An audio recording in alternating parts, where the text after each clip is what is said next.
Hello, car review watchers on the internet. Welcome to this, the all-new 2024 Subaru Impreza 2.5 RS. Subaru brought back the RS, and now it's only available as a hatchback, which I think is even better. But today, we're gonna get this thing up in the air, we're gonna narrow out the tech specs, see how it's constructed, and then go give it the beans.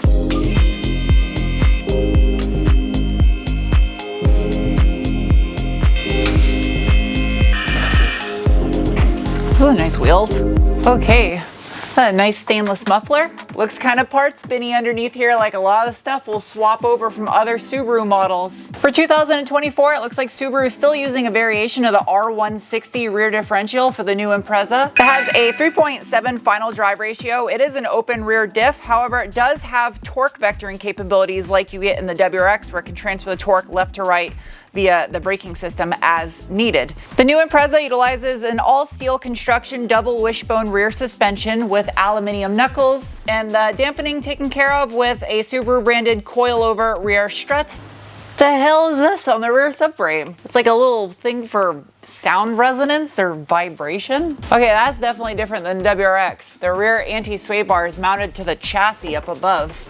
That is so tiny. That has to be the smallest rear anti-sway bar I've ever measured before, 16 millimeter. The new Impreza RS is built on the GU chassis, the 6th generation of the Subaru Impreza. Now only available as a hatchback, no longer can you get it as a sedan, or back in the day with the original 2.5 RS, you could get it as a two-door coupe, which was absolute fire. And this thing has gained some weight since then as well, weighing in at 3,275 pounds. The exhaust piping diameter pre-resonator is actually quite a bit larger. I want to measure this. Oh yeah, 63.5 millimeter outside diameter, which is 2.5 inches SAE.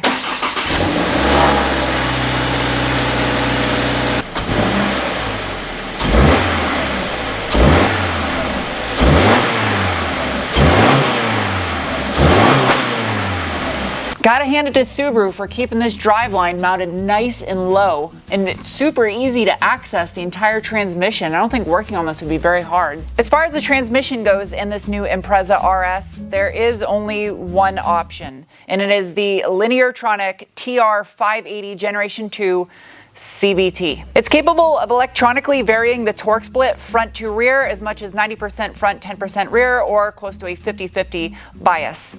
If there's an upside to this, Subaru Lineartronic CVTs are a chain type unit utilizing chains manufactured by Luke, the German clutch company, and the TR580 is rated for a maximum torque input of 250 Newton meters, which is 184 pound-feet. Up front in that transmission, you have an open type differential, much like the rear, and the suspension, it is a McPherson strut style, all constructed out of steel. Is this? It is. This giant wing is all metal. Oh, they did something tricky with the exhaust manifold. The cat is in front where the turbo would be on the FA series engines. Interesting. Anyway, front anti-sway bar measures in at 22 millimeter. All right, it's time for the braking test. No one behind me. Ready? Oh man, go. Oh jeez!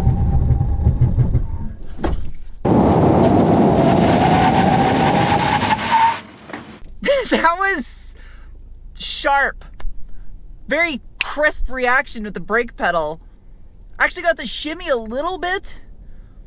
The stopping distance, average. I think a lot of it had to do with the tires too. That braking was just made possible thanks to a 2-piston floating caliper and a 315 millimeter or 12.4 inch front rotor. The wheels on the RS, they are an 18 by 7.5 positive 55 millimeter offset done in this gunmetal finish. They're really good looking. I do like these. I bet you this thing would look absolutely fire with the original 2.5 RS's gold split 5 spokes. And they're wrapped in a set of 225/40 18-inch Yokohama Avid S34 tires. Out back, things get a little bit smaller with an 11.2 inch or 284 millimeter rotor and a single piston floating caliper. The wheel and the tire, same size as you get up front. In the name of science, I am now going to give this thing the beans. Bolstering assessment. It's not bad. It's got a little bit of bolstering. I love these seats. I'm so obsessed with these seats. They're a massive throwback to the late 90s Subaru Imprezas. The fabric's super durable feeling, like this will last a long time. As far as drive modes go, you have some buttons on the steering wheel for the SI drive, and you have Intelligent, which is just, it's smart. And then you have S for Sport. There is no Sport Sharp though, for those of you that know Subarus. The higher performance models have Sport Sharp. So I'm gonna leave it in Sport. Now, to defeat traction control in this car, it's kind of wonky. So I have to select the little car icon, and then I can defeat vehicle dynamic control. There's no physical button in here. There's also controls for dynamic cruise control, steering responsive headlights. This thing's got a lot of features in it for the price, like a lot.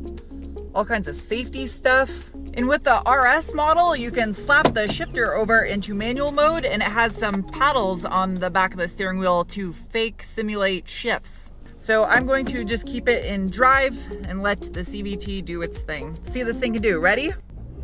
Go. Well, at least let me build up a little bit. And then I felt hesitation. It's keeping it in the peak power band. Good. No fake shifts. That's good.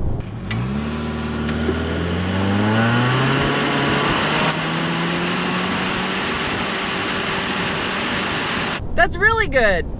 I'm so glad it didn't simulate a fake shift for that. It actually let me launch it too. Hood pop. Wow, that's a light hood. Underneath the hood of the 2024 Subaru Impreza RS is the FB25 Delta, which is a all aluminum, naturally aspirated, dual overhead cam, 2.5 liter flat 4 that produces 182 horsepower at 5,800 RPM and 179 pound-feet of torque at 3,700 RPM. This right here is the #1 reason why I love Subarus, because they still utilize a boxer engine, a horizontally opposed 4-cylinder, unlike any other manufacturer other than Porsche. This hand is probably going to make some people dizzy. You see the FB25 has a plastic intake manifold, keep heat soaked down, easy access for oil changes, having your filter up top here right next to the fill cap. Up top, alternator and AC compressor, easy access for maintenance. Even though it is a flat 4, there's still plenty of room right here between the valve cover and the side of the frame rail to do your spark plugs. It's really not that hard on these FB engines. I've done it before. Driver side's a little tighter. You just take the battery out, it makes it way easier. Digging in a little bit deeper on the 2.5 liter in this new GU Impreza. Now you can get this with the base 2 liter, which is part of the family of 3 FB series engines. We don't get the 1.6 liter, the smallest version here in the States. The 2.5, it is over squared at a 94 by 90 millimeter bore and stroke with a 12.0 to 1 compression ratio. It is direct injection only, and it does employ Subaru's dual AVCS, which stands for Active Valve Control System. It is their form of variable valve timing that you have on both intake and exhaust. You'll notice it does have an electronic brake booster back here. The serpentine belt up front is fairly easy to get to. I'm so excited for when these things hit the used market in a few years, because there's so many possibilities for modifications for this. You could swap in the manual from the previous gen Impreza, sure it would fit. And then also, what about if you did the BRZ's 2.4 liter naturally aspirated engine in the 6-speed manual out of the WRX and make something weird, all-wheel drive, high revving, naturally aspirated flat 4 hatchback? That would be sick. All right, I'm gonna put this into sport mode, slap it into manual mode, and let's see what these little paddles will do. Well, I shifted and then it shifted again for me. You can't actually... There you go. You got short shift. I hate saying the word shifts because it's not shifting. That wasn't a fart, that was the road. I promise. Fake downshift. Wow, this actually does handle pretty good. That's actually kind of surprising. So this does have the steering rack from the WRX. Surprising. Why didn't this platform turn into the WRX? It's a hatchback the way it should be. This is great. The simulated shifts they're there. They're something to play with, and that's about all I can say. It's just something to play with. And getting to the point of this thing not being offered with a manual transmission, Subaru's defense, they're saying that only 4% of the Impreza was sold with a manual transmission. I don't think that is accurate data though, because they only offered the manual transmission on the lowest trim grade. And people that buy manual transmissions aren't buying them because they can't afford an automatic. They're buying them because they're car enthusiasts at this point and they want to enjoy driving with a manual transmission. The other issue is dealerships usually want to sell the car they can make the biggest profit off of, which are the ones that are loaded full of options. So if the manual transmission is on the lower trim specs, no wonder they're not selling very many of them. I think if they would have offered this vehicle as order only, where you cannot get vehicles through the traditional dealership method, you would see a lot higher take rate of manual transmissions. Would it make this car better? I mean, handling wise, it's not really gonna change anything there if you were to put a manual in this thing.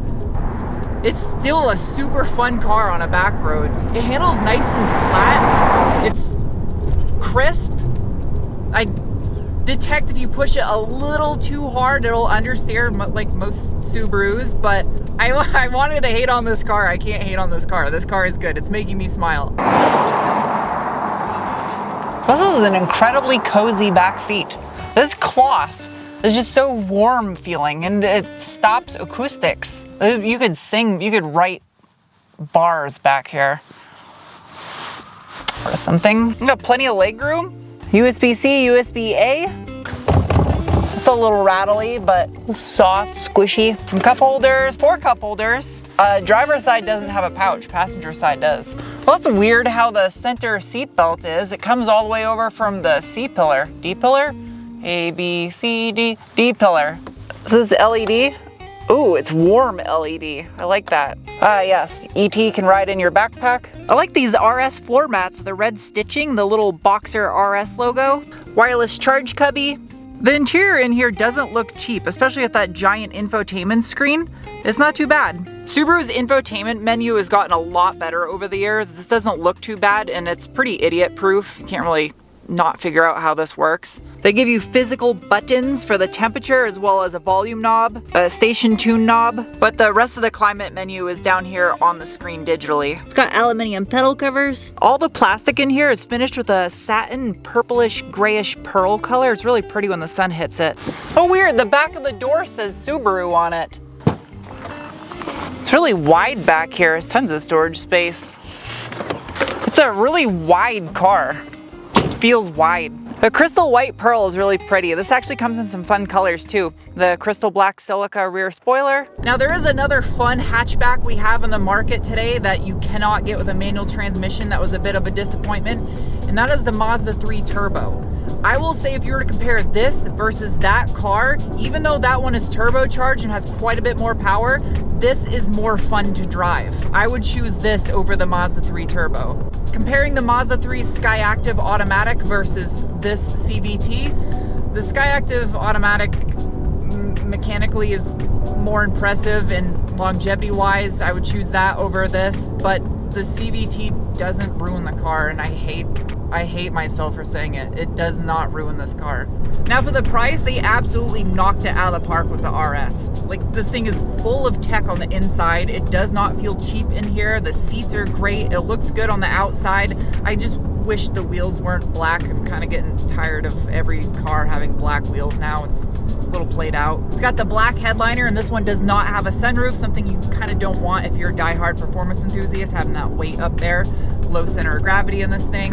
The fuel economy is great, especially considering this is an all-wheel drive vehicle, which is another element of why this is an absolute steal for the price, because this is a car you can have fun with in a snowy climate all year round. And with all the manufacturers pushing towards electrification and car prices being through the roof, the fact that something new came out like this at this price is an absolute win. It's now time to give this new Impreza RS some scores. First, starting with the bean score, the assessment of the feeling you get in your gut when you give it the beans. And it's getting a rating of... Next is the cookie score, the assessment of value, what you get for what you spend. And this thing in the high 20s gets a rating of... Great value, absolutely great value. Next is the wrench score, the assessment of ease of maintenance. And the Impreza RS gets a rating of Followed by the squid score, the assessment of handling capabilities, and it's getting a rating of.